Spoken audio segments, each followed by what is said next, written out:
قریش کی سختیاں اور حالات جب ناقابل برداشت ہو گئے تو آپ نے اپنے اصحاب سے فرمایا، حبشہ کا بادشاہ اسہمہ نجاشی ایک انصاف پسند حکمران ہے اور اس کے ملک میں کسی پر ظلم نہیں ہوتا، لہذا تم حبشہ کی طرف ہجرت کر جاؤ۔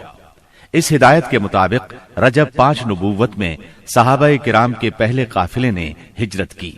اس میں 12 مرد اور 4 عورتیں تھیں اور ان کے امیر سیدنا عثمان بن عفان رضی اللہ عنہ تھے۔ ان کے ساتھ ان کی زوجہ محترمہ سیدہ رقیہ رضی اللہ عنہا تھی۔ یہ نبی اکرم صلی اللہ علیہ وسلم کی صاحبزادی تھی اور یہ سیدنا ابراہیم علیہ السلام اور سیدنا لوط علیہ السلام کے بعد پہلا گھرانہ تھا جس نے اللہ کے راستے میں ہجرت کی تھی۔ یہ لوگ رات کی تاریکی میں خاموشی سے نکلے اور جدہ کے جنوب میں واقع بحر احمر کی بندرگاہ شعیبہ کا رخ کیا۔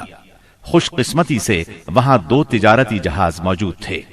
یہ لوگ ان پر سوار ہو کر حبشہ پہنچ گئے۔ ادھر قریش کو ان کی روانگی کا علم ہوا تو مارے غیظ و غضب کے ان کا برا حال ہو گیا۔ فوراً آدمی دوڑائے گئے تاکہ ان حضرات کو پکڑا جا سکے اور خوب سزا دی جا سکے، یہاں تک کہ وہ اللہ کا دین چھوڑ دیں۔ لیکن ان کے ساحل تک پہنچنے سے پہلے مسلمان سمندر میں دور جا چکے تھے، لہٰذا یہ لوگ ساحل سے نامراد واپس آ گئے۔ اس ہجرت کے کوئی 2 ماہ بعد رمضان 5 نبوت میں ایک روز رسول اللہ صلی اللہ علیہ وسلم مسجد حرام میں تشریف لائے۔ اس وقت وہاں قریش کے بہت سارے لوگ موجود تھے، ان میں ان کے سردار اور بڑے بڑے لوگ بھی تھے۔ آپ نے ان کے درمیان کھڑے ہو کر سورہ نجم کی تلاوت شروع کر دی۔ ایسا نفیس کلام انہوں نے پہلے کبھی نہیں سنا تھا۔ اب جو ان کے کانوں میں گونجا تو بے خود ہو گئے، دم بخود ہو کر سنتے رہ گئے، اس طرح خاموش اور ساکت ہو گئے کہ آپ کو روکنے کا ہوش بھی نہ رہ گیا۔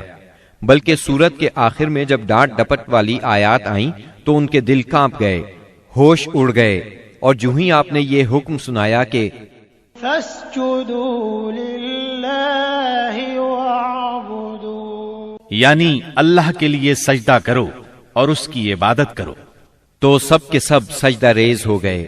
کسی کو اس حکم ربانی سے سرتابی کا یارہ نہ رہا۔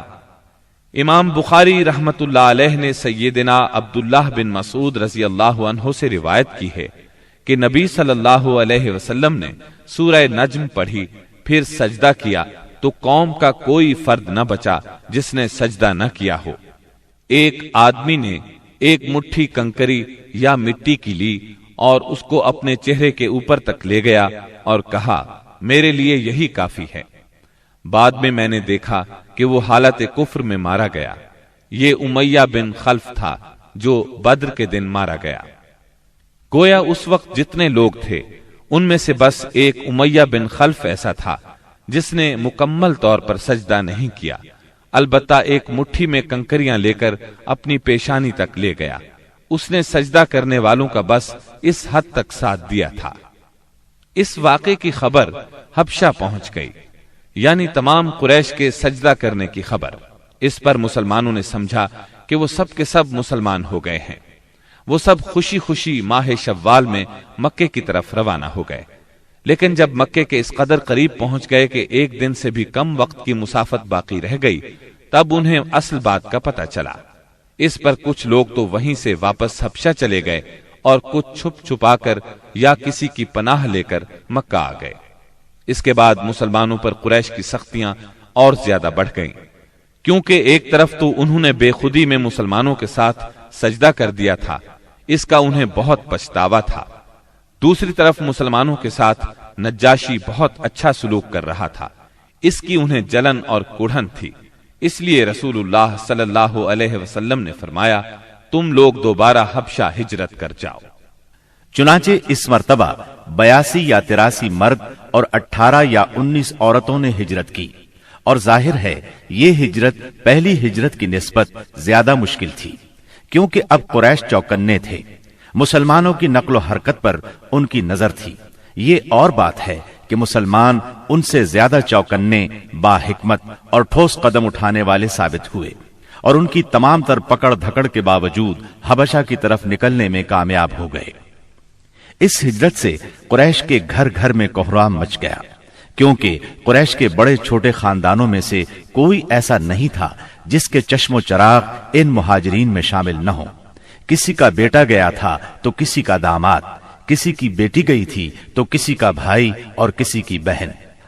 अबू जहल के भाई सलमा बिन हशाम, उसके चचाजाद 2 भाई, उसकी चचाजाद बहन उम्मे सलमा, अबू सुफियान की बेटी उम्मे हबीबा, उतबा के बेटे और हिंद जिगरखोर के सगे भाई अबू हुजैफा, सुहैल बिन अम्र की बेटी सहला, उस्मान बिन अफ्फान, उनकी अहलिया रुकैया बिनत रसूलुल्लाह सल्लल्लाहु अलैहि वसल्लम, जुबैर बिन अव्वाम, मुस्अब बिन उमैर, अब्दुर्रहमान बिन औफ, अबू सलमा मखजूमी, उस्मान बिन मज़ऊन, जाफर बिन अबी तालिब और उनकी जौजा अस्मा बिनत उमैस रज़ियल्लाहु अन्हुम वगैरह।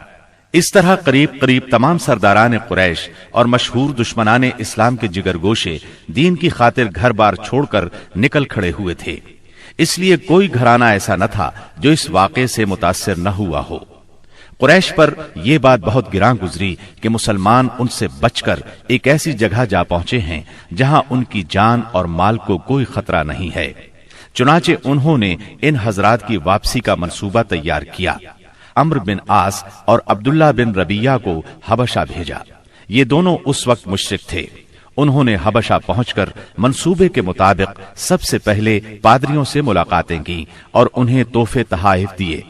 फिर बासर अंदाज में दलील देकर अपनी आमद का मकसद बताया। उन्होंने उनका साथ देने का वादा कर लिया। इसके बाद ये दोनों नज्जाशी के पास आए, उसे भी तहाइफ पेश किए।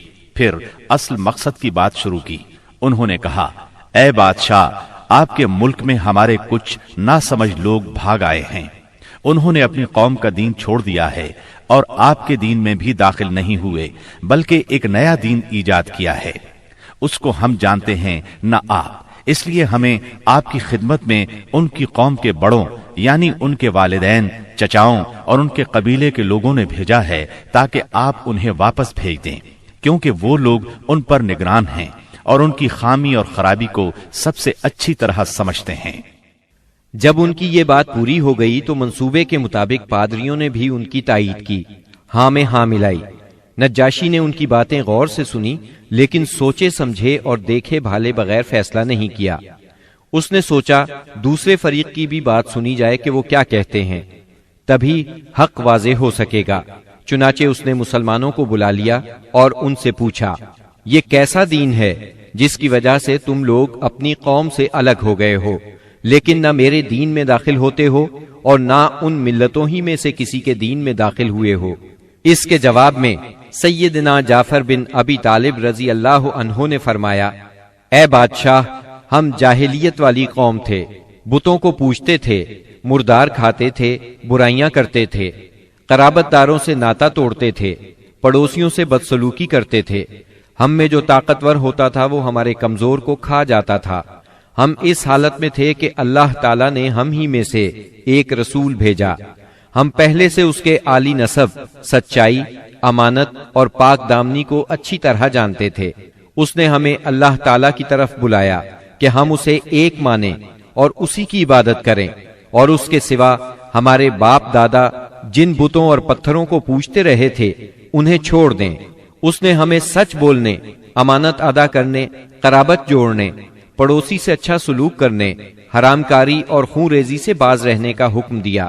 बेहयाई के कामों से, झूठ बोलने से, यतीम का माल खाने से और पाक दामन औरतों पर झूठी तोहमत लगाने से मना किया। उसने हमें यह भी हुक्म दिया कि हम सिर्फ एक अल्लाह की इबादत करें, उसके साथ किसी को शरीक ना करें। उसने हमें नमाज, ज़कात और रोजे का हुक्म दिया। इस मौके पर सैयदना जाफर रज़ी अल्लाह अन्हो ने इस्लाम के और बहुत से अहकाम गिनवाए। फिर कहा, हमने उस पैगंबर को सच्चा माना, उस पर ईमान लाए, उसकी पैरवी की और उसके लाए हुए दीन में उसकी इताअत की। चुनाचे हमने एक अल्लाह की इबादत की, उसके साथ किसी को शरीक नहीं किया, और जो चीजें उसने हराम बताई उन्हें हराम माना, जो चीजें उसने हलाल बताई उनको हलाल माना। बस इस पर हमारी कौम हमसे बिगड़ गई। उसने हम पर जुल्म और सितम का बाजार गर्म कर दिया।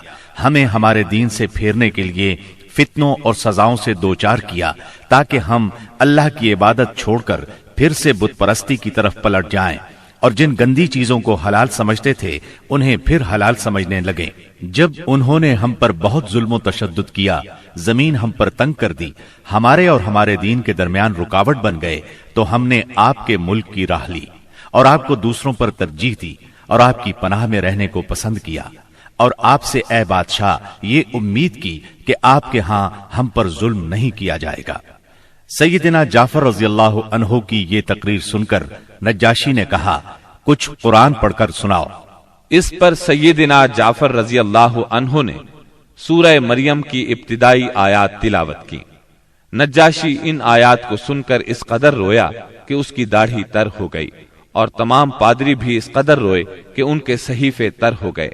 फिर नज्जाशी ने कहा, ये कलाम और वो कलाम जो ईसा अलैहिस्सलाम लेकर आए थे, दोनों एक ही ताक़े शमा से निकले हुए हैं।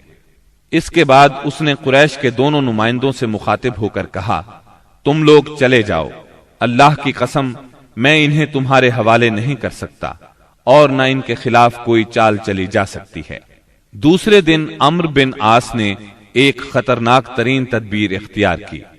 नज्जाशी से जाकर कहा, ए बादशाह, ये लोग ईसा अलैहिस्सलाम के बारे में एक बड़ी बात कहते हैं। इस पर नज्जाशी ने फिर मुसलमानों को बुलवाया और सैयदना ईसा अलैहिस्सलाम के बारे में सवाल किया। सैयदना जाफर रजी अल्लाह अन्हु ने फरमाया, हम उनके बारे में वही बात कहते हैं जो नबी सल्लल्लाहु अलैहि वसल्लम लेकर आए हैं, यानी वो अल्लाह के बंदे हैं, उसके रसूल, उसकी रूह और उसका वो कलिमा है जिसे अल्लाह ने कंवारी पाक दामन मरियम अलैहिस्सलाम की तरफ इल्का किया था। इस पर नज्जाशी ने जमीन से तिनका उठाया और कहा, अल्लाह की कसम, जो कुछ तुमने कहा है इससे ईसा अलैहिस्सलाम इस तिनके के बराबर भी बढ़कर नहीं थे। चुनाचे तुम लोग मेरे मुल्क में अमन और चैन से रहो। जो तुम्हें गाली देगा उस पर तावान लगाया जाएगा। मुझे सोने का पहाड़ मिले तो भी मैं गवारा नहीं करूंगा कि तुम में से किसी को सताया जाए। इसके बाद उसने हुक्म दिया कि कुरैश के नुमाइंदों को उनके तोहफे वापस कर दिए जाएं। चुनाचे ये दोनों साहिबान मुंह लटकाए वापस मक्का लौट आए और मुसलमानों ने वहां अच्छे दियार में अच्छे हमसाये के साथ कयाम किया।